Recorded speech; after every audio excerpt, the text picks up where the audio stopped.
Thank you very much, Paul, and it's great to be back home in Melbourne finally to present the AuTECO story. So look, just a brief introduction to AuTECO for those that aren't familiar with the story. As Paul mentioned in the introduction, our project's called the Pickle Crow project, and it's located in Ontario, Canada. So it's a really stable Tier 1 jurisdiction. We're about 400 kilometres north of a town called Thunder Bay. And there is great infrastructure there adjacent to the project, so we're very blessed with the jurisdictional location of the project. So the main core of the project focuses on the Pickle Crow gold mine, and that was one of Canada's highest grade producing gold mines. They pulled 1.5 million ounces of gold out of the ground between 1935 and 1966, and an incredible grade of 16.1 grams per tonne. So, the style of mineralisation that they mined and the methods they used remind me a lot of what they used to use at Ballarat and Bendigo. And in case you didn't know, I did study university in Melbourne, and I'm very familiar with those style of deposits. So we see very similar things in Canada in this environment as well. But, it's one thing to talk about the past production, but what we're here for and what our investors are on board for is the future and the way we're going to grow this company. So since AuTECO's had the project, which has been almost 3 years now, it didn't settle until March 2020, so very short time frame, we've done about 150,000 metres of diamond drilling. So we've invested a lot into the drill bit, and as you've heard from some of the previous presenters, that's our MO, that's the way we do things, and if you don't drill, you don't find.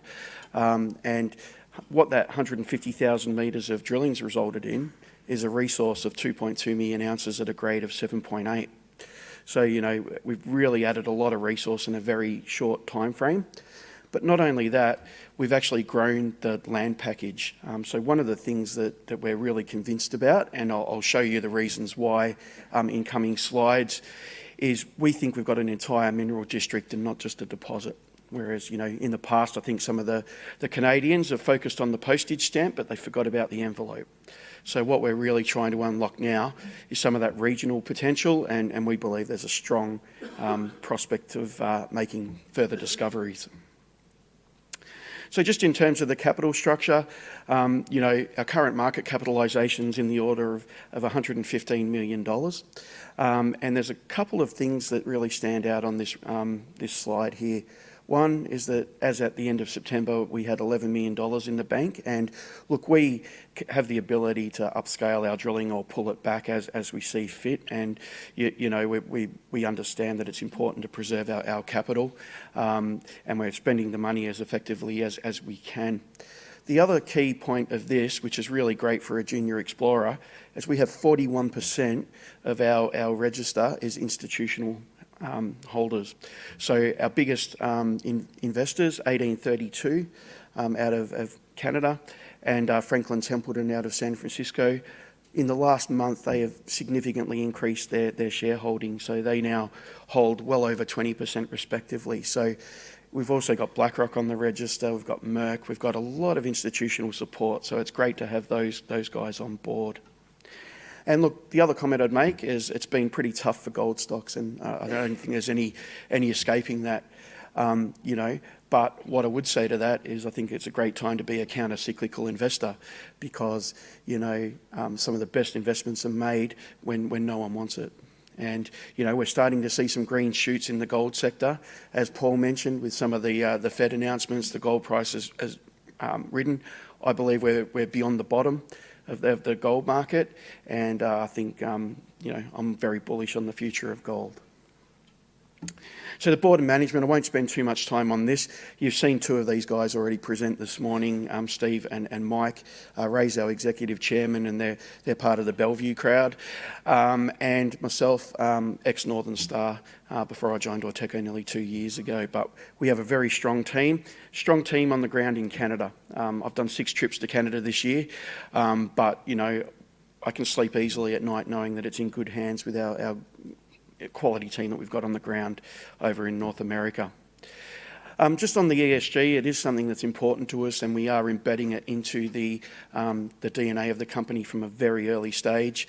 Key things here is we have access to cheap hydropower, actually runs through our property, carbon neutral, ticks a lot of boxes.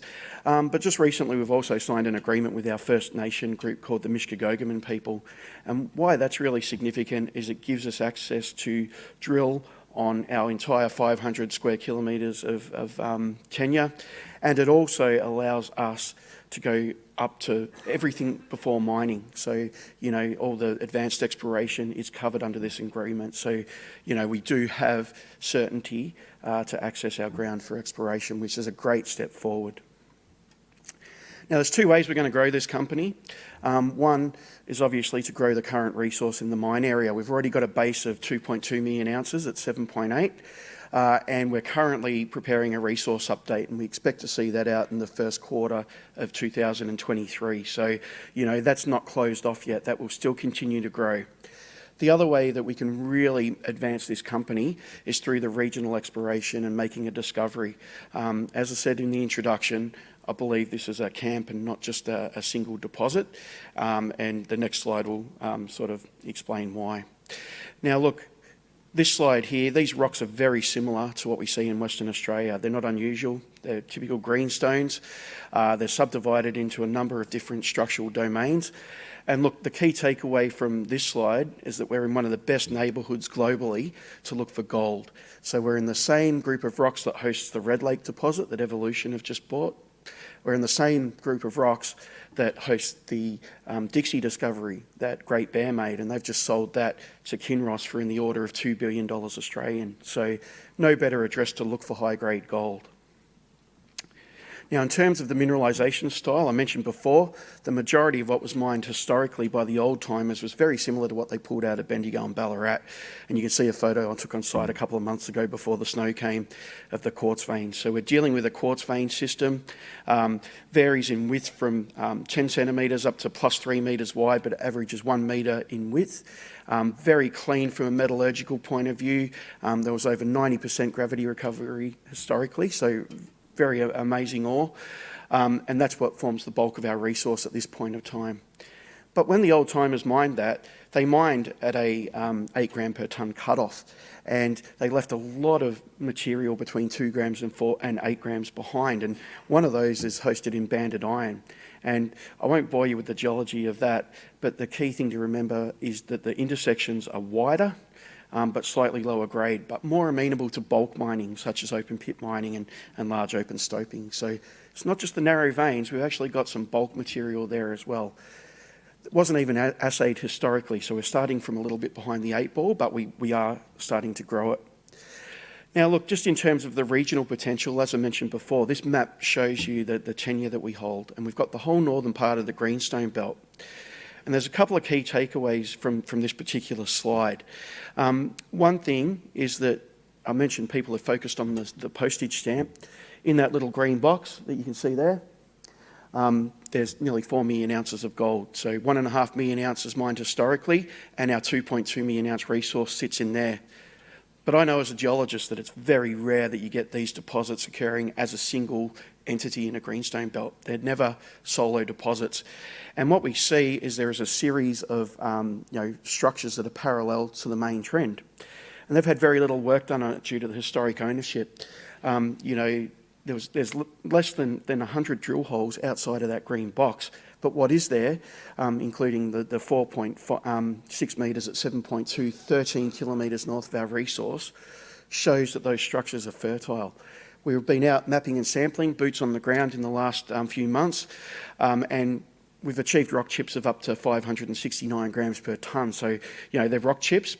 They're not drill holes, but what that tells me is there's a vein system out there and a lot of gold mineralisation to be found. Last year, when we were restricted to the original 169 square kilometres, we tested some of these early stage targets and we made some really good discoveries. On a parallel structure called Cohen MacArthur, we ended up with 2.1 metres at 92. That's a great hit. We tested a banded iron that's a kilometre away from the mine. We got 5.5 metres at 18 grams per tonne gold. So, we're about to send the rigs out there and follow that up this year. Counterintuitively to most Australians, it's better to drill in winter than summertime in where we are. Tell people it's better to drill in -30 than +30. The reason for that is that when the ground's frozen, it's a lot easier to move the drill rigs around. So winter is our drill campaign, and we're moving the rigs out to test that regional potential shortly.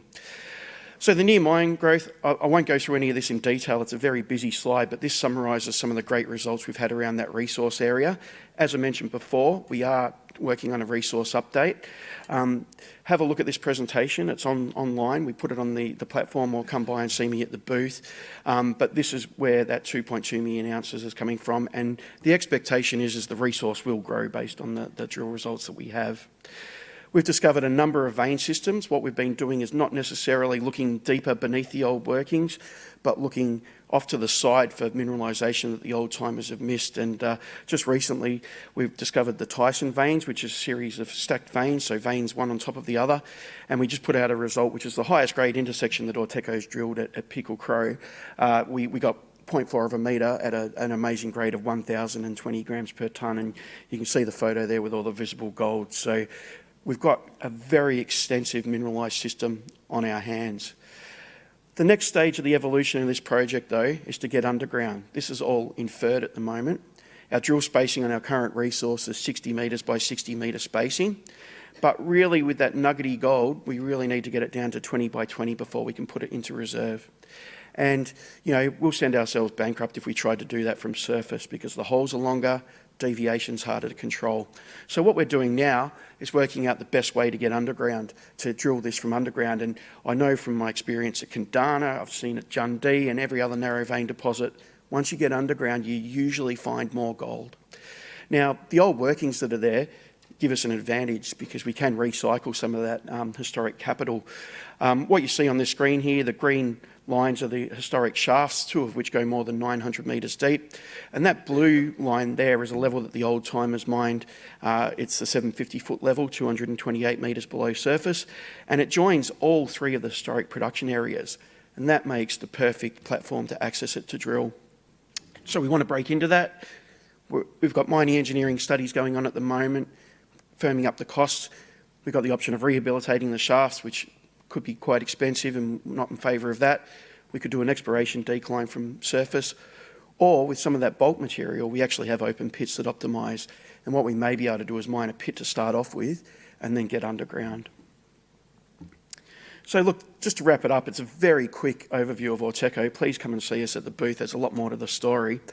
But what you can expect from us in terms of news flow in coming months is, firstly, now that we're moving the rigs out to the regional area, we're going to test some of those outlying structures, and we'll start getting the results rolling in for that particular drilling in January. Mentioned before, we're working on a resource update. You'll see that come out in the first quarter. I am expecting it to grow. And then we'll put some numbers around the capital access options to get back underground. So in summary, AuTECO, great location, Tier 1 jurisdiction, one of the best mining jurisdictions in the world. The asset has a long-term history of producing high-grade gold, and from our drilling that we're seeing, it'll continue to do that. The upside is exceptional, not just at the deposit, but the regional potential. We have a strong focus on the community and environment. We have an exceptional relationship with the Mishigogaman people. And we've got a great team from the board level all the way to the boots on the ground. So, even though the gold price has been down recently, the message I keep giving to my team is we'll keep delivering results. And when the gold market turns, this company will be ideally placed to take advantage of it. Thank you very much.